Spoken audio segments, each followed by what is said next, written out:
Hindi mo malalaglag ka na, pare. Secret mo dito eh. Meron naman ako sa traffic tatlo, pare. Isang gagawa ko mabuti. Which is yun yung plano mo? Isang gagawa ko masama. Ano yung masama? It's for me to know and for you to find Alright, out. okay.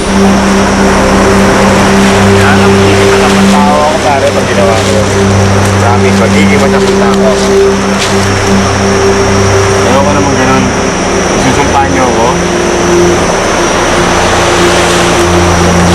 May idea ka ba doon, pare, na sinasabi ko sa'yo yung masama? Anong idea mo doon? Meron kang ahahasin talaga, gagapangin. Ano? Talagang gagawin mo lang ng baliktad. Masira yung strategy.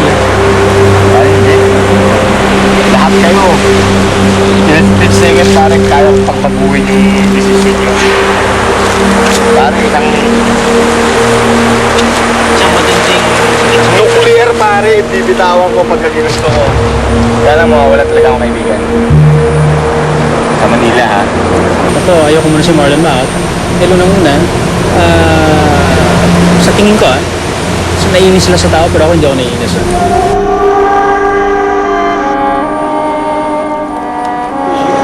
Ilang tabo na presto? Ang dami niya, Mami Sita. Tama na yung dalawa? Ang dami na nito. Kaunti na lang press, kaunti ng salt water na lang. Lagyan mo lang ito. Sabi ni Marlon, magluto daw siya ng jarakay soup. Tapos nilagyan ko ng kaunti, tapos dinikman ko, tama na ang timpla. Ako, sobrang dami daw. Konti lang. Sobrang dami na. Sobrang dami mga ulat, honest, pag naluto.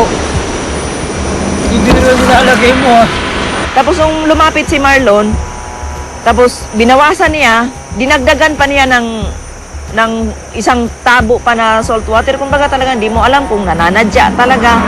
Kumuha siya ng isang salok na salt water. Doon nabi ko madami. Hindi, okay lang to.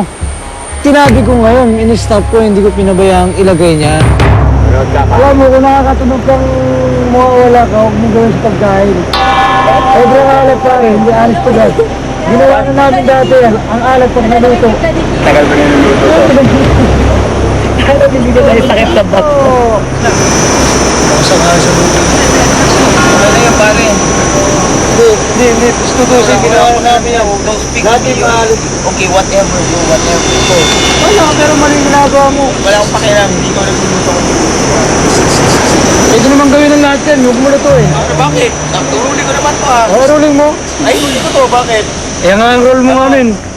Ano Gumagawa ng ganyan eh. Ako, inaasal na ganyan, pare. O bakit din? Oh, bakit?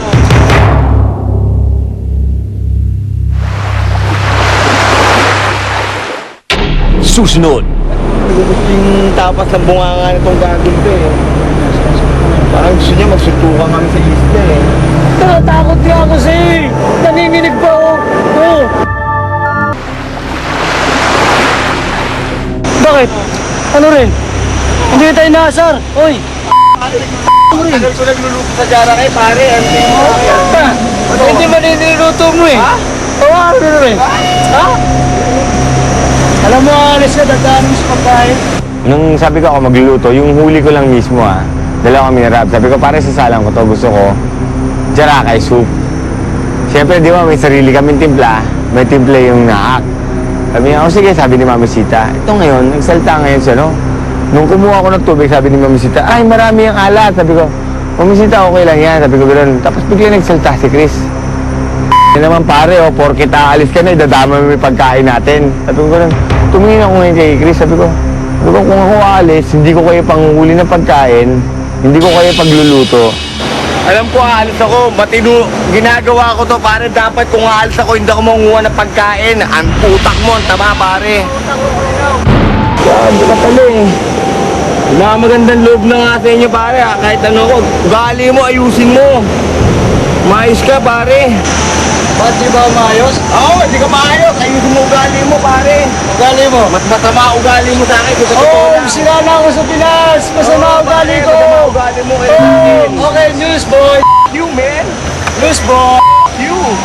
At yung weird ni Chris noon eh. Parang alam mo, I felt sorry for for Marlon at the time kasi he was trying to be nice to everybody. So parang, it was Marlon's way of cooking. And that's the way he cooked the Jarakay soup before. So nagpaparinig-parinig siya. Kinakausap ako ni Rob, tahimik na raw ako. Sabi ko, sige, sabi ko, tatahimik ako. Nung nandun bumalik si Rob, ang daldal pa rin, ang daldal. So, inasar ko na lang ng inasar para mag-init. Ako, Chris, huwag mo akong pinag-ano, Chris. Nadaan mo sa, na nagluluto ako dito, para nanguha ko ng pagkain, gusto ko kumain ng halaan, tinawag yung mga tao, sasabihin mo na akin, gano'n, dadaan sa...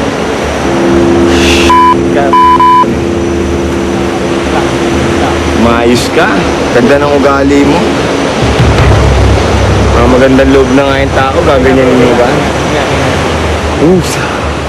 Mali si Chris talaga. Sa nakikita ko, dapat hindi niya sinabihin yung tao ng ganun. Nilagyan ng kalahati, nilagyan ng isang tabo. Ano ka ba?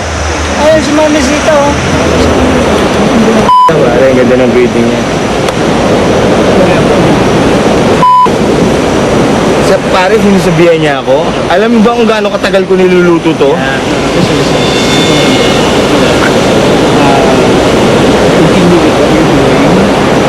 Anyway, pare. Huwag niya akong paparayin, papasusan ako sa kanya, pare. Pare ako nagmamapabuti dito, hindi, huwag niya akong titirahin ng mga salitang gano'n, pare, dahil masama rin akong tao. Hindi ko gusto yung tapas ng bunganga nitong gagawin ko eh. Parang gusto niya magsuntukan kami sa isla eh. Pare, kahit ganito ko kalaki, wala akong kinakatakutan, pare. Ako naman, isa sa mga medyo nakakatanda dyan, ginawa ko lang yung tama na hindi lang awatin, kundi patahimikan na silang dalawa. Natatakot niya ako sa'yo eh! Nanginginig pa ako! Oo! Nanginginig ako! Nagpa-vibrate body ko! Umayos ka, Chris. Umayos ka, Chris. Umayos ka, Chris. Umayos ka, Chris. Lahat ng pag-awa yan. Alam mo, pangit ang breeding mo, pare. Mag-aawan. Pangit ang breeding mo, bro. Ayusin mo, tingnan natin kung sino tama sa ating dalawa. Tao lang din ako, syempre, di ba parang... Ito na nga, hinahanda ko na yung sarili ko sa paggalis ko sa camp. Sira ulo ka. Parang sabi ko, naisip ko, gigilin ko na lang kaya to siya. Parang lumabas na naman yung dark side ko. Gusto kong gigilin si Chris, yung tipong, ambang ko sa bigas sa pakin niya ako. Oops. One down. Di ba? Bawal dito yun. Ah! Ah! Ah! Ah! Whatever! Ano yun? Whatever! You're... Ano yun? So, nung punto na yun na lumapit sa akin, may hawak ng shovel. So, hinihintay ko na lang kung anong gagawin niya o ano. Kasi kung mananakit talaga siya, bakit hindi ko rin nasaktan? Bahala na kung matanggal kami parehas. So, hawak niya yung shovel, hindi natin masabi kung anong gagawin niya. Sobrang tuliro na. Doon sa away nilang yun, sobrang kumampi ako kay Marlon nun eh. Kahit hindi ko pinakita kay Chris na kumakampi ako. Pero doon ako sa may side ni Marlon na sinasabi ko na tama na okay lang yan.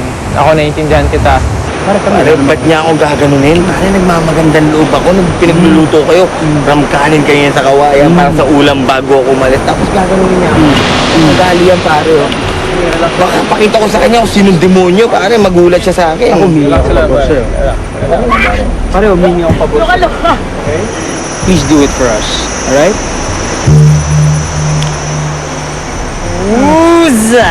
Pusa! Anger management. Kinausap na talaga ako ni lumayo na si Chris, salta pa siya ng salta sa kama. Tapos lumapis si Charis. Husa! Kasi yung saltang husa, di ba, sa anger management yon. So talagang pinigilan ko na rin yung sarili ko. Sabi ko, sa isip ko, patay. Ewan ko, parang napakasama na naman yung dating ko na nangyari. Ba't na nandito kayong pusot? Yung mga chinap kong kahoy. Pero yung flint Nandito yun, sinafety ko yun para... Basta nandito lahat yan, huwag kang mag-alala. Ako nakasafety lahat ng mga bagay na yan. Tinago ko ang flint o pang-apoy. Binuhusan ko ang apoy at bago tayo umalis. Sige, iboto nyo ako. Di ba, super devil? Ayan, pagka ginamit ko to, ewan ko, kumaboto talaga nila ako.